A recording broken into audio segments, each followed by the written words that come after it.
there's a way.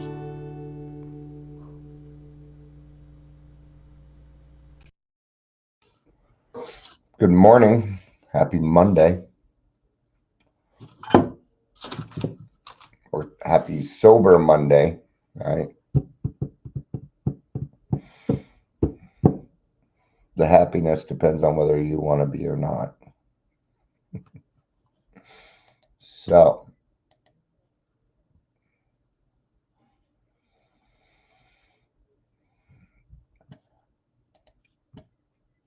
I'll apologize up front. I'm a little frustrated with some things.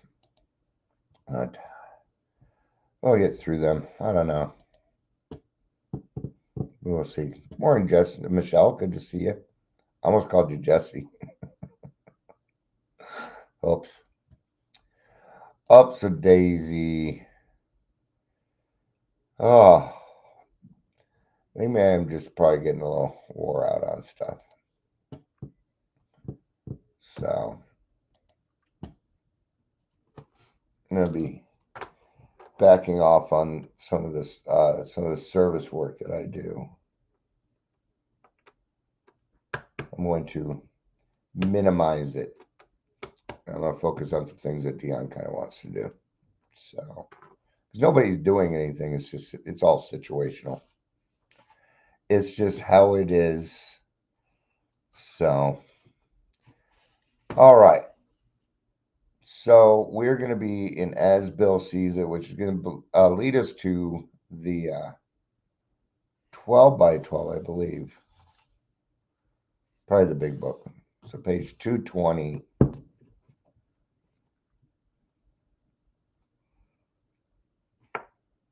12 by 12, page 115, but we're going to we'll read the part that comes out of the AA Comes of Age first, which is on 287 to 288. So that's good.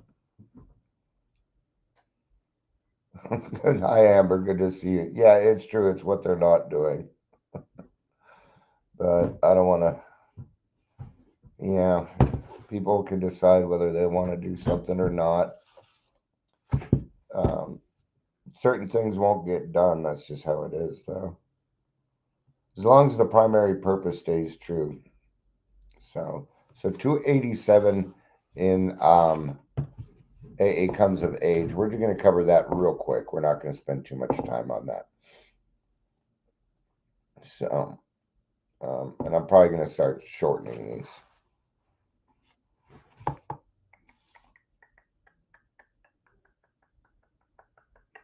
Unity, the effectiveness. Sorry, I should have been a little bit more prepared. Usually they go a little bit better than this. Let's not worry about AA Comes of Age. We're just going to read right out of this book, and then we'll go to the 12 by 12. So let's do introductions. We're going to keep it simple. Welcome, Daily Trudge. My name's Dion. That's it. Yeah, Amber, it has been days. It felt like you were gone for like a week, honestly. And it's been like 2 days.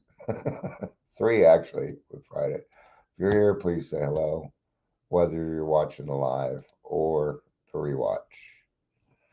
All right. So the unity, the effectiveness, and even the survival of AA will always depend upon our continued willingness to give up some of our personal ambitions and desires for the common safety and welfare. Did I call you something else? Amber, did I call you something else? I may have. I may have. It would not surprise me if I called you a different name. My dyslexia has been prime for a week now. I've been mixing up a lot of words and names, a lot of names. So, all right. So, yeah, we're going to be giving up some of our personal ambitions. This is kind of what I've been trying to talk about. I don't know, honestly, Amber. I think you were at the 5 p.m., either Wednesday or Thursday. I think it was Thursday, actually. But we're going to sacrifice some of our time in order to give back to a program that has, well, saved our lives, man. How many TV shows have you watched or movies have you watched where somebody saved somebody else's life and they felt indebted to them? This is the same thing. I feel indebted to AA. I feel that need to give back that I owe. I don't think I owe anymore. I think I've done my owing. I think I have fulfilled my debt. I don't know. That's God's decision. That's God's decision. You know. So was it? Well, I'm glad you were able to at least get to a meeting before, but it was probably nice to be to be internet free and phone free for a couple of days. It'd probably throw me off for a few hours though. Um, all right, so common safety and welfare. So common safety. All right. Um, but yeah, yeah, I know. I'm sounding short. I'm not giving everything that it's because there's things on my mind and I don't want them to intertwine with this. And you know, um, I kind of feel like some people are getting frustrated with me in the group, and I'm doing everything that I can, right? But we need more help in the group. Right? 75 new notifications. Yeah, I'm sure a quarter of those were from our group. I sent you a few. I let you know that I was live, but I figured you didn't have a. I don't even think I sent you anything on Friday. I don't think I did because I wanted to leave you alone. But it doesn't matter. Things are going to get done. All right. But I think I spend too much of my own personal time working on that meeting, and I'm going to back off from it. I don't need to be thinking about it that much. All right. And that's not anything anybody's doing. That's me. We're all just trying to. It just kind of felt like somebody else was upset and they were taking it out on me. I'm going to tell you that's just how it felt. So, um, and I almost told you I was leaving group chat. Oh, yep. Right. Now people are getting too many. Here's my fear. The arguments are going to start now. Okay. So, just as a sacrifice means survival for the individual alcohol, so does sacrifice mean unity for the survival of the group and AA's entire fellowship. All right, let's get to the 12 by 12, page 115.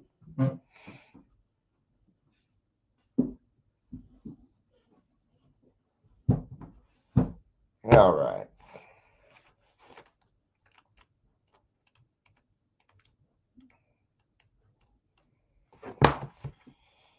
This is going to be in step 12, 115.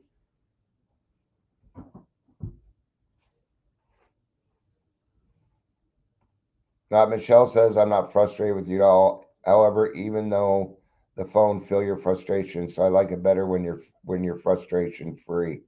You're not the person I'm talking about, Michelle.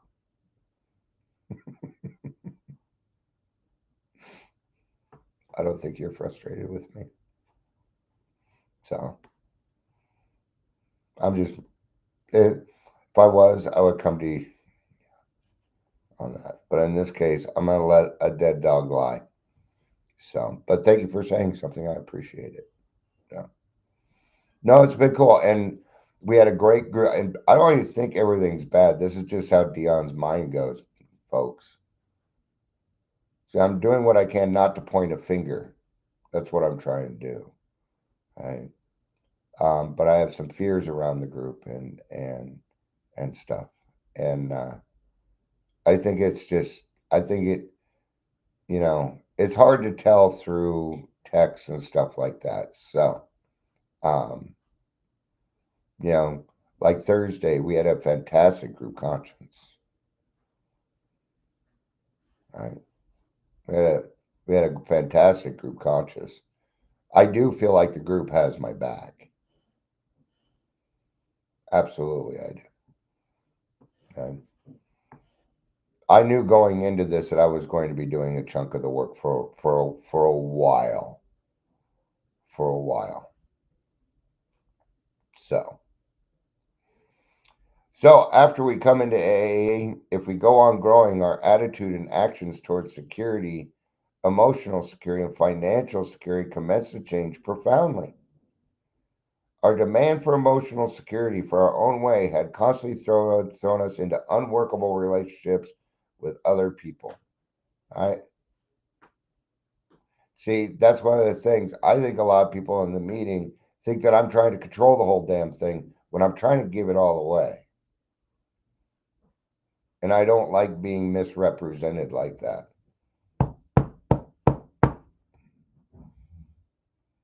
It's because nobody else is taking it.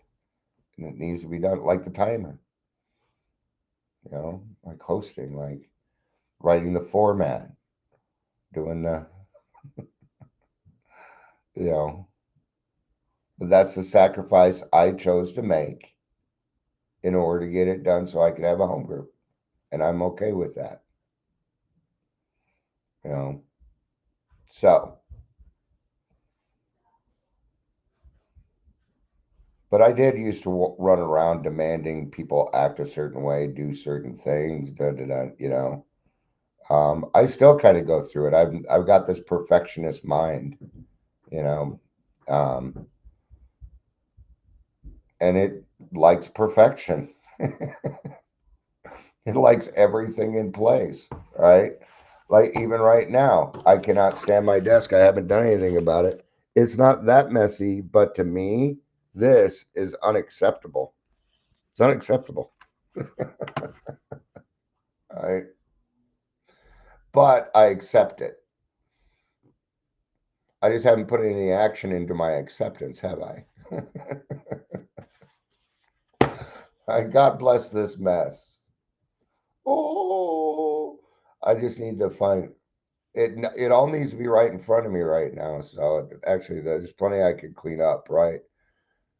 So, but demanding of other people on how they act or what they do and things like that, right? So I've got to be careful, right?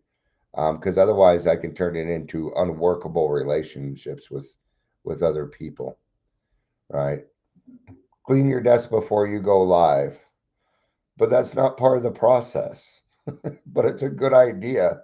It would take me, I don't know, about 3 minutes to clean this up, if that, right? I was just trying to use it as an example that failed. I got to remember not to give you guys ammo to give me shit. But if you didn't give me shit here, then it wouldn't be very fun. So, one or the other, right?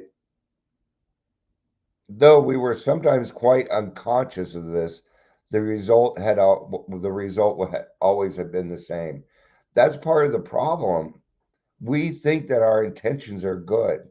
I thought my intentions were good, but they weren't because I didn't know how to be honest with myself and what my intentions actually were.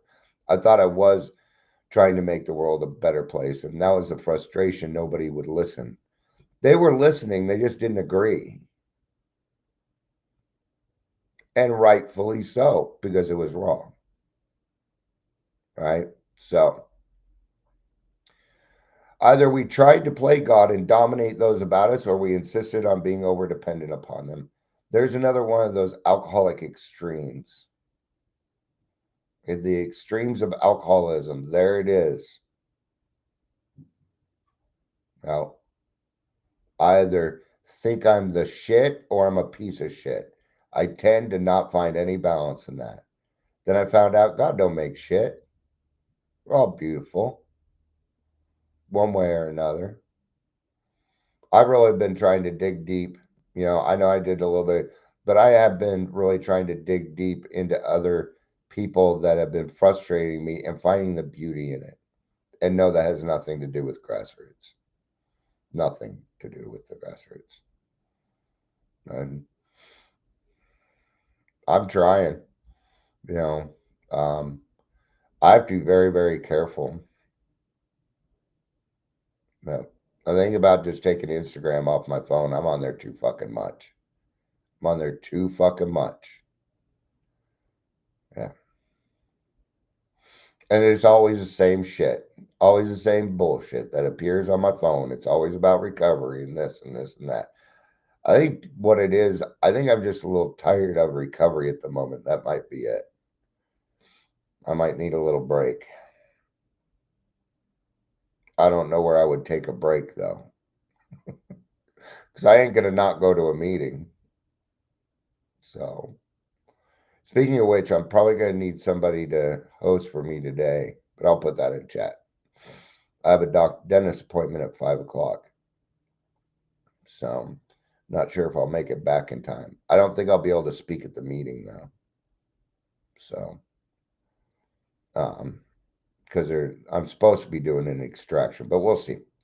All right, where people had temporarily let us run their lives as though they were still children, we had felt very happy and secure ourselves, but when they finally resisted or ran away, we were bitterly hurt and disappointed. We blamed them, being quite unable to see that our unreasonable demands have been the cause.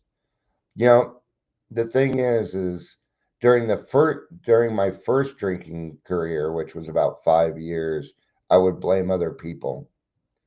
After I had 12 years and I went out for 15, I knew. I knew what it was. I knew that it was me. I did not get, and everybody left. And I don't, even in my mind while I was drinking, I understood why. I understood why they didn't want to be around me. Problem is, I'm an alcoholic, and you know how I take that? As a challenge. So, you know what I would start doing? I would intentionally run you out of my life as soon as I could. As soon as I got what I needed from you, it was time for you to go. I did it to myself. And I knew that I was doing it to myself. And I couldn't help myself. That was the horrible part of the disease. That I knew better to the core of my fucking being. That's why I hated myself so much. Because I knew it was all me. And I knew that I was a better person than that. I knew it. Because I had been it. And that was a hard pill to swallow, man. That was my Alanis Morissette up jagged little pill that I had to swallow. All right. I hated that album for a long time. I did. I hated that. Not Alanis, just it. I went through a divorce when that was really popular.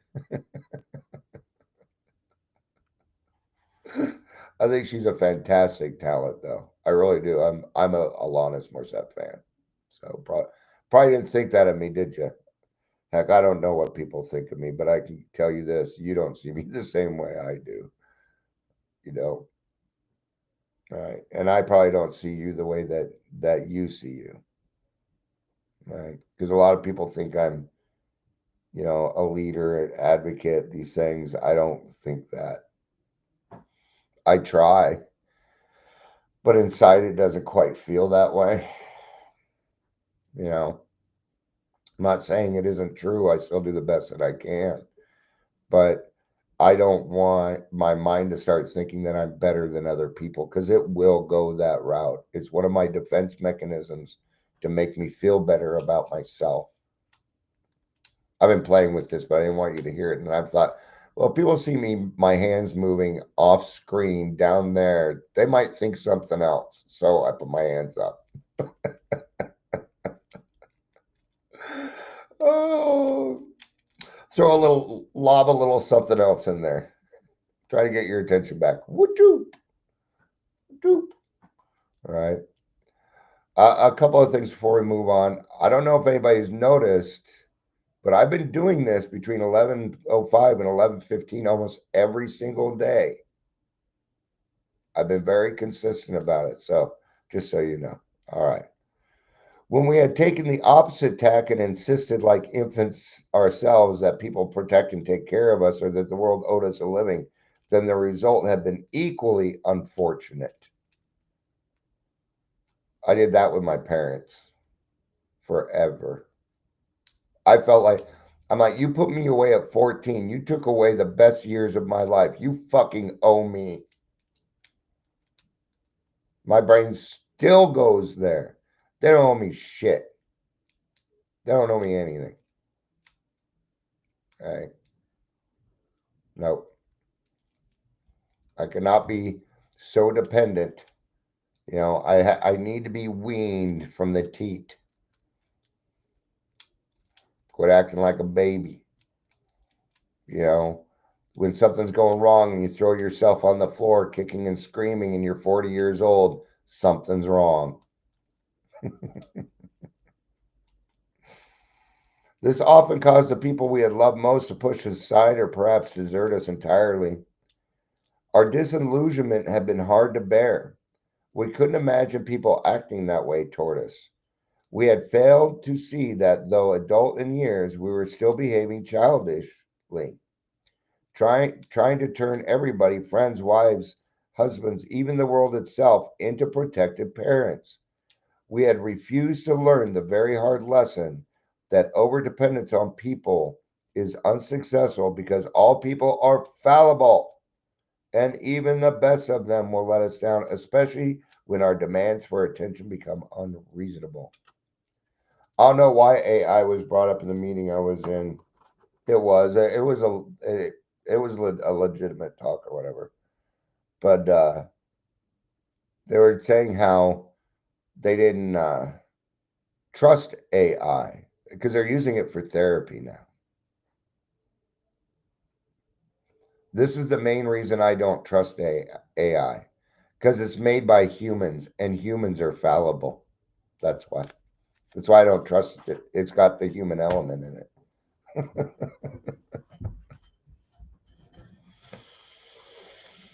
And AI is just going to tell you what you want to hear. That's not going to quite work out for Dion. All right. All right. As we made spiritual progress, we saw through these fallacies, it became clear that if we were ever to feel emotionally secure among grown up people, we would have to put our lives on a give and take basis. We would have to develop the sense of being in partnership or brotherhood with all those around us. We saw that we would need to give constantly of ourselves without demands for repayment. When we persistently did this, we gradually found that people were attracted to us as never before. And even if they failed us, we could be understanding and not too seriously affected. If we can get to a point, and I'm going to tell you what we're talking about here, self-esteem. This is self-esteem. It isn't they esteem, it isn't us esteem, it's self-esteem. And it only comes from one place.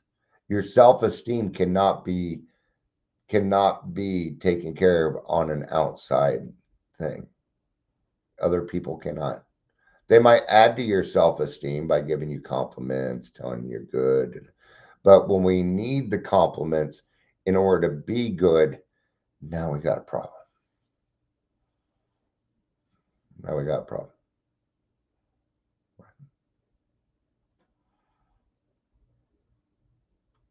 When we developed still more, we discovered the best possible source of emotional stability to be God Himself. We found that dependence upon His perfect justice, forgiveness, and love was healthy and that it could work where nothing else would. If we really depended upon God, we couldn't very well play God to our fellows, nor would we feel the urge wholly to rely upon human protection and care. Hmm. These were new attitudes that finally brought many of us inner strength, a peace that we could not be deeply shaken by the shortcomings of others or by any calamity not of our own making, right? So those other things that go on, right? There's a lot of worldly clamors right now, mostly in the political arena. All day long, I see people cutting other people down, trying to prove their point. I'll never go for that. I don't care whether it's something that I believe in or not. If it's something that I do believe in and you cut it down and make it, or you don't cut it down, but you cut something else down to make the point, even though I believe in the point, I'm done listening to you, because if you use something else to make something else look better, I'm not going to go for it. That's a compare. It's not cool to make those comparisons. All month long, I've been hearing the comparison between Pride Month and Men's Mental Health Month, and it's bullshit. I ain't celebrating none of it anymore. I'm just going to do stuff day by day. All right. So, all right. I have learned that I must sacrifice some of my personality traits for the good of AA. Not just for the good of AA, but the good of you. Your own good, your own stuff, right? And as a result, I've been rewarded with many gifts. False pride can be inflated through prestige, but by living tradition 6, I have received the gift of humility instead. Cooperation without affiliation is often deceiving. If I remain unrelated to outside interests, I am free to keep AA autonomous. Then the fellowship will be here, healthy and strong for generations to come. I believe it was yesterday I talked about why I choose to do a lot of service work. And one of those reasons is because I want AA to be here for my children and my grandchildren if they need it, my great grandchildren. I want it to continue being here for people. I want it to move forward. It's important to me that AA continue being here, and that, that it is available to people. That doesn't mean AA is the only way, but it is the number one way. So, all right. Thank you, everybody, for being here. I appreciate it. Michelle, I'm glad you and I got to clear that up a little bit.